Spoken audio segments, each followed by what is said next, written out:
Welcome to the channel Critical Thing. Today our topic of discussion will be homeostasis in human. Homeostasis in human. Last lecture में हमने study किया था homeostasis in plants. तो हमने different उनके excretory functions पढ़े थे कि किस तरीके से प्लांट अपने बॉडी को होम्योस्टेसिस मेंटेन करता है। और हमने होम्योस्टेसिस का भी पढ़ा था कि इंटरनल एनवायरनमेंट को मेंटेन करना होम्योस्टेसिस कहलाता है। बिसाइड दिस कि आपके एक्सटर्नल एनवायरनमेंट में क्या चल रहा है, किस तरह की कंडीशंस हैं, तो उन सारी कंडीशंस के होते हुए इंटरनल एनवायरनमेंट को, इंटरनल बॉडी टेम्परेचर को, इंटरनल वाटर कंडीशन को, सबको मेंटेन करना, इस प्रोसेस को क्या कहते हैं, होम्योस्टेसिस। तो जिस तरीके से प्लांट्स के अंदर होम्योस्टेसिस मेंटेन हो रही थी, इसी तरीके से ह्यूमंस के अंदर भी होम्योस्टेसिस का प्रोसेस होता है। तो आज हम पढ़ेंगे homeostasis in humans. Like other complex animals, humans have high developed system for homeostasis. High complex animals किनको कहते हैं, वो higher mammals like elephant, lion, deer, ये सारे के सारे higher complex animals हैं। Humans also have high develop system for homeostasis. तो ह्यूमन जिस तरह डिफरेंट एनिमल्स के अंदर होम्योस्टेसिस होता है, इसी तरीके से ह्यूमंस के अंदर भी स्पेशलाइज्ड डेवलप सिस्टम्स मौजूद हैं जो क्या करते हैं, होम्योस्टेसिस को मेंटेन करते हैं, होम्योस्टेसिस का प्रोसेस करवाते हैं, इंटरनल एनवायरनमेंट को, इंटरनल कंडीशंस को, वाटर को, टेम्परेचर को मेंटेन करते हैं। The following are the main organs which work for homeostasis, यानी कुछ ऐसे ऑर्गन्स हैं बॉडी के अंदर जो क्या करवा रहे होते हैं, होम्योस्टेसिस को मेंटेन करवा रहे होते हैं।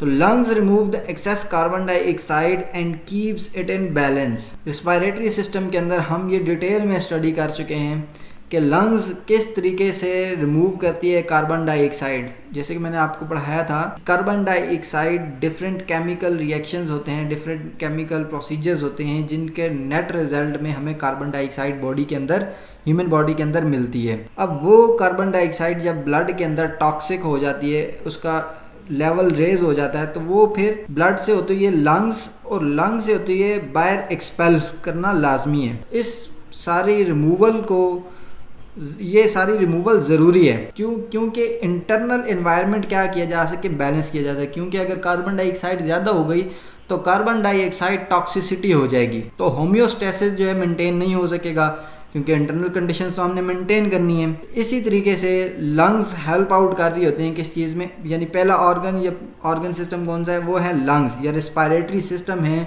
जो होम्योस्टेसिस को मेंटेन कर रही हैं, होम्योस्टेसिस को प्रोसेस को करवा रही हैं, इंटरनल एनवायरनमेंट को मेंटेन कर रही हैं। तो इसी तरीके से जो सेकंड मोस्ट इंपॉर्टेंट ऑर्गन है वो है स्किन, यानी आपकी जो performs the role in the maintenance of the body temperature and also removes the excess water and salt. Skin बहुत ही इंपॉर्टेंट रोल प्ले करता है किन किन चीज़ों में, टेम्परेचर को मेंटेन करने में, also remove the excess water and salt, यानी वाटर को रिमूव करने में, और जो आपकी साल्ट्स की कंसंट्रेशन है इनसाइड द बॉडी, उसको भी मेंटेन करने में आपकी स्किन बहुत ज़्यादा हेल्प आउट कर रही होती है। क्यों, और इसको क्यों इतना इम्पॉर्टेंट रोल दिया गया, क्योंकि ये largest organ bye size largest organ of the body है। ये आपकी पूरी बॉडी के ऊपर स्किन ही स्किन है। तो सेकंड हमारे पास कौन सा ऑर्गन हुआ जो होम्योस्टेसिस में हेल्प कर रहा है, वो है स्किन। थर्ड ऑर्गन हमारे पास है kidney. The kidney filters the excess water, salts, urea, uric acid from the blood and forms the urine, and that's how kidney helps in maintaining the internal environment. तो kidney filter करता है किस किस को, एक तो वाटर को, दूसरे नंबर पे साल्ट्स को, यूरिया को, यूरिक एसिड को, इस सब को क्या करेगा, फिल्टर करेगा, किस में से, ब्लड में से। और देन ये किडनी की डायग्राम है। तो ये किडनी क्योंकि फिल्टर कर रहा होता है ब्लड को, तो ये सारे जो एलिमेंट्स हैं ये सारे ब्लड से निकाल के यूरिन बनाना है इसको। तो अगर ये ज़्यादा हो गए तो क्या होगी, टॉक्सिसिटी हो जाएगी। यूरिया ज़्यादा हो जाता है तो यूरीमिया हो जाता है, और वाटर ज़्यादा हो जाए तो फिर ओवर हाइड्रेशन होने के चांसेस होते हैं, एडिमा वगैरह होने के चांसेस होते हैं। तो इसीलिए इंटरनल एनवायरनमेंट को मेंटेन करना लाजमी है। तो इसमें हमारे पास जो हमने अभी देखे कि 3 ऑर्गन्स हैं, फर्स्ट वन लंग्स, स्किन और किडनी। और अब हम इनका सेपरेट फंक्शन पढ़ेंगे कि किस तरीके से डिटेल में कि किस तरीके से स्किन, लंग्स और किडनीज हेल्प आउट कर रहे होते हैं, क्योंकि रिस्पायरेटरी सिस्टम में हम पढ़ चुके हैं कि किस तरीके से लंग्स हेल्प आउट कर रहे हैं कार्बन डाइऑक्साइड को एक्सपेल करने के। तो इसलिए इस चैप्टर में हमने डिटेल स्टडी नहीं करनी, हमने डिटेल स्टडी किस पे करनी है, स्किन पे और किडनीज पे। तो स्किन पे आते हैं। तो we know that our skin consist of 2 layers. तो हमारी स्किन कितनी लेयर्स पे कंसिस्ट है? 2 लेयर्स पे। Epidermis is the outer protective layer without blood vessels while the dermis is the inner layer containing the blood vessels. तो पहला point क्या, epidermis outer layer है। ये देखें कि ये एपिडर्मिस और ये जो ऊपर आपको नज़र आ रही है ये सारी जो एरिया आपको नज़र आ रहा है ये है एपिडर्मिस विदाउट ब्लड वेसल्स। इस लेयर में ब्लड वेसल्स नहीं होंगी तो ब्लड भी नहीं होगा। तो ये आप देख सकते हैं कि जो ऊपर अपर लेयर है इसमें कोई भी ब्लड वेसल्स की इंटरवेशन नहीं है, कोई भी ब्लड वेसल्स इस रीजन तक अप्रोच नहीं कर रही। सेकंड क्या है कि the dermis is the inner layer containing the blood vessels. अब ये देखें डर्मा या डर्मस जो ये सेकंड लेयर है यहाँ से स्टार्ट हो रही है यहाँ तक। तो इस लेयर में क्या है, ब्लड वेसल्स होती हैं और ये आपको ब्लू एंड रेड आर्टरीज और वेन जिनको हम ब्लड वेसल्स कहते हैं ये आपको नजर आ रही हैं डिफरेंट। सेंसरी नर्व एंडिंग्स भी इसी रीजन के अंदर होती हैं। ये देखें ये नर्व, ये आपको जो येलो कलर की नज़र आ रही है ये है सेंसरी नर्व एंडिंग, यानी सेंसेशन। जब आपको कोई टच करता है या आप किसी चीज़ को टच करते हैं तो ये बेसिकली इसी नर्व के थ्रू सब कुछ कनेक्शन हो रहा होता है और यही नर्व हेल्प आउट कर रही होती है आपको किसी भी टैक्टेशन यानी टच वाले अमल में। पेन जब आपको बाद में पेन होता है वो ये सारा ये नर्व के थ्रू ही कंट्रोल होता है। And sweat and oil glands, यानी ऑयल और पसीने दोनों के ग्लैंड्स होते हैं। ये देखें ये स्वेट ग्लैंड्स हैं, ये आपको ये एक स्वेट ग्लैंड नज़र आ रहे हैं, ये स्वेट ग्लैंड और ये अप साइड द बॉडी जो आपको छोटे छोटे स्किन के अंदर पोर्स नज़र आ रहे होते हैं ये बेसिकली क्या है, स्वेट पोर्स होते हैं जहाँ से पसीना बाहर निकलता है, स्वेट बाहर निकलता है। तो ये बेसिकली सारा स्वेटिंग का प्रोसेस होता है। इसी तरह से नेक्स्ट क्या है, hairs and fat cells. Hair cells भी यही होते हैं। ये आप देख सकते हैं कि ये एक हेयर को इन्होंने बताया हुआ है कि हेयर बल्ब है और देन हेयर, ये हेयर की टेल, ये हेयर भी डर्मस लेयर के अंदर होंगे। And the fourth one is fat cells, यानी जो एडिपोज सेल या फेट टिश्यूज वगैरह होते हैं ये भी इसी सेल के अंदर आपको मिलेंगे। ये एडिपोज टिश्यू होते हैं, ये फैट सेल्स होते हैं। और नेक्स्ट जो लोअर 2 लेयर्स हैं वो क्या है, हाइपोडर्मस यानी डर्मस के नीचे और फिर सबक्यूटेनियस लेयर आती है। तो ये 4 लेयर्स होती हैं बेसिकली स्किन की। और डर्मस के अंदर ब्लड होता है, यानी जब कभी आपको स्किन में कट लगे और ब्लड ना बहे तो इट्स मीन कि आपका कट इतना गहरा नहीं है, उसने सिर्फ एपिडर्मस को ही क्रॉस किया है। लेकिन अगर कट लगे और इन वेसल्स को भी कट लगे और ब्लीडिंग स्टार्ट हो जाए तो इट्स मीन कि उसने डर्मस लेयर को भी डैमेज किया है। और अगर उसके बाद आपको पेन हो तो इट्स मीन कि उसने इस नर्व को भी डैमेज किया है। तो इस तरीके से आपका फिर ब्लीडिंग प्रोसेस और इस तरीके से आपकी स्किन आपको कवर कर रही है। तो दैट्स हाउ क्या आप कह सकते हैं कि किस तरीके से स्किन इंटरनल एनवायरनमेंट को मेंटेन करेगी।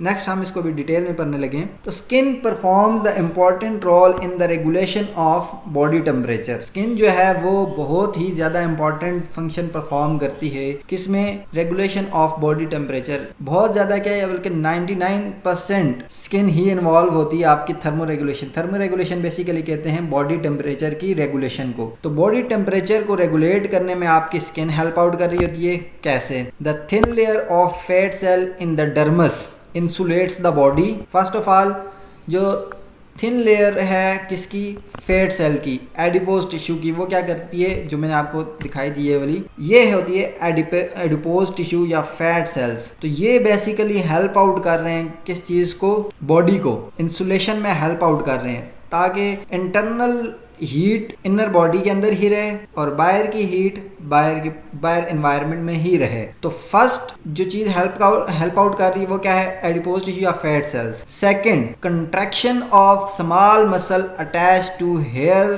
Forms the goose bumps. अभी आप पिक्चर में देख सकते हैं कि किस तरीके से बॉडी के ऊपर हेयर खड़े हुए हैं, स्टैंड हुए हैं, इरेक्ट हुए हुए हैं। तो इस प्रोसेस को हम क्या कहते हैं, गूज बम्प्स। यानी बॉडी के अंदर जब बॉडी के ऊपर जब भी हेयर्स इरेक्ट करें, खड़े हो जाएं, तो इस प्रोसेस को हम गूज बम्प्स कहेंगे। और इस आज मैं आपको बताऊंगा इसकी वजह भी क्या है। और ये बेसिकली इन कंट्रैक्ट होते हैं तब ये इरेक्ट करते हैं। It creates the insulating blanket of warm air. आपने ये चीज नोटिस की होगी कि जब भी आपको ठंड लगती है तब ही ये गूज बम्प्स होते हैं। तो इट्स मीन कि गूज बम्प्स का काम क्या है, एक इंसुलेशन लेयर प्रोवाइड करना। जिस तरीके से जब आपको सर्दी लगती है या इन विंटर सीजन जब जिस तरह आप ऊपर कोई कवरिंग लेते हैं, और वो कवरिंग क्या होती है, बेसिकली एक इंसुलेशन लेयर होती है। कोई भी आप कोट लेते हैं या कोई भी आप शॉल वगैरह लेते हैं तो वो इंसुलेट कर रही होती है। बाहर वाला जो इन्वायरमेंट है उससे आपकी इंटरनल इन्वायरमेंट को बचा रही होती है। तो इसी तरीके से अल्लाह ने एक सिस्टम हमारे अंदर रखा है, और वो कैसा इंसुलेशन सिस्टम है, वो इस हेयर से जैसे ही हेयर्स इरेक्ट करते हैं तो एक इंसुलेटिंग लेयर बन जाती है ऑटोमेटिकली, जो इंटरनल बॉडी की हीट को अंदर ही रहने देती है और बाहर के जो कोल्ड इन्वायरमेंट होता है उससे इस इंटरनल बॉडी को क्या करती है, इंसुलेट करवा देती है। यानी बाहर की जो कोल्डनेस है वो बॉडी के अंदर नहीं आ सकती और अंदर बॉडी की हीट जो है वो बाहर नहीं निकल सकती। तो इस तरीके से इंटरनल बॉडी टेम्परेचर या थर्मो रेगुलेशन का प्रोसेस चलता है। इसी तरह मैं आपको यहाँ पे एक एग्जांपल देना चाहूँगा। जिस तरीके से आपने देखा होगा स्नो बियर यानी बर्फानी रीछ जो होता है, तो वो उनके ऊपर बहुत ज़्यादा बाल होते हैं, और अमूमन जो कोट वगैरह बनते हैं या जर्सीज वगैरह बनती है तो उनमें उन्हीं के हेयर्स को यूटिलाइज किया जाता है। बेसिकली वो बालों का ज़्यादा होना वही इंसुलेशन लेयर का प्रोवाइड करना है उनकी बॉडी में, इसीलिए वो इतने लो टेम्परेचर में भी सर्वाइव कर रहे होते हैं, क्योंकि उनके ऊपर जो इंसुलेशन लेयर है वो बहुत ज़्यादा थिक है। वो बाहर के जो स्नो का टेम्परेचर, जो वहाँ का टेम्परेचर है बहुत ज़्यादा लो है, तो बाहर की जो कोल्डनेस है उसको बॉडी के अंदर आने ही नहीं देते। तो इसलिए वो वहाँ पे सर्वाइव कर रहे हैं, और वहाँ पे वो जानदार या वो मैमल्स, इवन इंसान वहाँ जाके सर्वाइव नहीं कर सकते। क्योंकि हमारे पास वो इंसुलेशन लेयर्स हैं ही नहीं जो कि हमें कवर कर सकें, बाहर की कोल्डनेस से बचा सकें और हमारी इंटरनल बॉडी की हीट को बॉडी के अंदर ही मेंटेन कर सकें। तो थर्ड वन क्या है, तो ये बेसिकली इस तरीके से थर्मो रेगुलेशन का प्रोसेस होता है। तीसरा क्या तरीका है, similarly skin helps in providing the cooling effect when sweat is produced by sweat glands and access body heat escapes through the evaporation. यानी हमने ये तो देख लिया कि जब बाहर का एनवायरनमेंट कोल्ड होगा, इंटरनल एनवायरनमेंट में हीट होगी, यानी इंटरनल बॉडी में हीट होगी, तो कैसे थर्मो रेगुलेशन होगी। लेकिन सेकंड कंडीशन भी आती है, जब बाहर के टेम्परेचर ज़्यादा हो जाता है इन समर सीजन, जब टेम्परेचर 45 क्रॉस करता है, 40-45 क्रॉस करता है, जबकि इंटरनल बॉडी टेम्परेचर जो हमारा है वो 37 होता है। अगर बॉडी के अंदर थर्मो रेगुलेशन का प्रोसेस ना हो तो हमारी बॉडी भी उस 40-45 या 50 तक चली जाएगी, जो कि डेथ हो जाएगी। ऐसी बात है कि 40 तक ही डेथ कॉजिंग है। तो इतनी हीट से कैसे बचना है, उसके लिए भी अल्लाह ने बॉडी के अंदर एक थर्मो रेगुलेशन का प्रोसेस रखा हुआ है। जैसे मैंने आपको थोड़ी देर पहले बताई थी कि यहाँ पे स्वेट ग्लैंड्स होते हैं और ये स्वेट पोर्स हैं, यानी जहाँ से पसीना निकलता है। तो ये स्किन इसी तरह क्या करती है, कूलिंग इफेक्ट करती है। जब स्वेट प्रोड्यूस होता है बाय स्वेट ग्लैंड्स तो वो स्किन के ऊपर आता है and access body heat escape through the evaporation. यहाँ पे एक हल्का सा हम केमिस्ट्री को टच देंगे। केमिस्ट्री के अंदर आपने पढ़ा होगा कि एवोप्रेशन का प्रोसेस क्या होता है। एवोप्रेशन का प्रोसेस ये होता है कि जब कोई भी फ्लूइड, यहाँ पे हम वाटर की बात कर रहे हैं, तो जब वाटर लिक्विड फॉर्म से गैसियस फॉर्म में कन्वर्ट होता है और एवोपरेट यानी वेपराइज वेपर्स की फॉर्म में कन्वर्ट होता है, तो वहाँ पे कूलिंग इफेक्ट देता है, यानी हीट वो खुद ले लेगा और पीछे बॉडी को क्या है, कूलिंग इफेक्ट दे देगा। तो इस एवोप्रेशन के प्रोसेस के थ्रू हमारी बॉडी क्या करती है, थर्मोरेगुलेट करती है, थर्मोरेगुलेशन करती है बाहर की हार्श एनवायरनमेंट या ज़्यादा हीट से इंटरनल बॉडी टेम्परेचर को मेंटेन करती है। इसीलिए जितनी ज़्यादा बाहर हीट होगी आपको उतना ही ज़्यादा पसीना आएगा, आपके स्वेट ग्लैंड उतना ही ज़्यादा स्वेट रिलीज करेंगे, और जब वो स्वेट वेपर की फॉर्म में एवोपरेट हो जाएगा तो आपकी बॉडी को कूलिंग इफेक्ट मिलेगा, जो हीट एब्जॉर्ब हो रही थी वो रिलीज हो जाएगी। तो metabolic waste such as excess water, salt, urea, uric acid are also removed in sweat. तो other body waste like urea, uric acid और साल्ट्स वगैरह भी थ्रू स्वेट ग्लैंड्स बॉडी से एक्सक्रीट होते हैं। अब मैंने आपको बताया था कि यूरिया और uric acid basically toxic products हैं जो कि डिफरेंट बॉडी के अंदर जो बायोकेमिकल रिएक्शंस हो रहे होते हैं, तो उनके नतीजे में ये यूरिया और यूरिक एसिड बनते हैं। तो इनको निकालना भी बॉडी से ज़रूरी है। तो किडनीज तो हैं ही हैं, लेकिन साथ ही साथ अल्लाह ने स्किन के ज़रिए भी इन मेटाबॉलिक वेस्ट को रिमूव करवाया। तो ये सारा क्या था, प्रोसेस ऑफ स्किन, कि स्किन किस तरीके से होम्योस्टेसिस में हेल्प कर रहा है। Next one is lungs. जैसा कि हमने प्रीवियस चैप्टर में ये पढ़ा था कि रिस्पायरेटरी प्रोसेस होता है जिसमें oxygen inside the body move करती है and carbon dioxide outside the body expel होती है, एक्सपायरेट होती है। इंस्पायरेशन और एक्सपायरेशन का प्रोसेस पढ़ा था, तो वही हम उसको हल्का सा यहाँ पे भी टच देंगे कि learn how the lungs maintain the concentration of carbon dioxide in the blood. हमने ये पढ़ा था कि किस तरीके से जो ब्लड की कार्बन डाइऑक्साइड की कंसंट्रेशन इसको मेंटेन किया जाता है। Our cell produce carbon dioxide when they perform the cellular respiration. तो हमारी बॉडी जब कभी सेलुलर रिस्पायरेशन करेगी तो उसके नतीजे में कार्बन डाइऑक्साइड प्रोड्यूस होगी, और कार्बन डाइऑक्साइड अगर बॉडी से ना निकली तो कार्बन डाइऑक्साइड टॉक्सिसिटी हो जाएगी। तो इस कार्बन डाइऑक्साइड टॉक्सिसिटी से बचने के लिए हम हमारी बॉडी क्या करती है, उस कार्बन डाइऑक्साइड को ब्लड में लेके जाएगी और ब्लड लंग्स में जाएगा, और वहाँ लंग्स से कार्बन डाइऑक्साइड एक्सपेल हो जाएगी from body in environment. From cells, carbon dioxide diffuses into the tissue fluid and from there into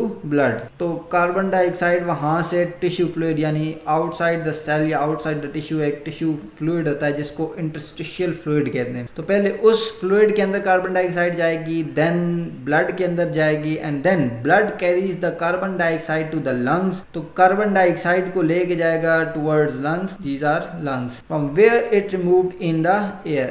तो यहाँ से through alveoli and then bronchi, bronchioles, trachea और देन नॉस्ट्रल्स के थ्रू होते हुए ये एनवायरनमेंट में एक्सपेल हो जाएगी एयर, कार्बन डाइऑक्साइड एक्सपेल हो जाएगी। तो इस तरीके से कार्बन डाइऑक्साइड टॉक्सिसिटी से बचा जाता है और इस तरीके से इसकी कंसंट्रेशन मेंटेन की जाती है। और ये सारा प्रोसेस, होम्योस्टेसिस का प्रोसेस कौन करवा रहा है?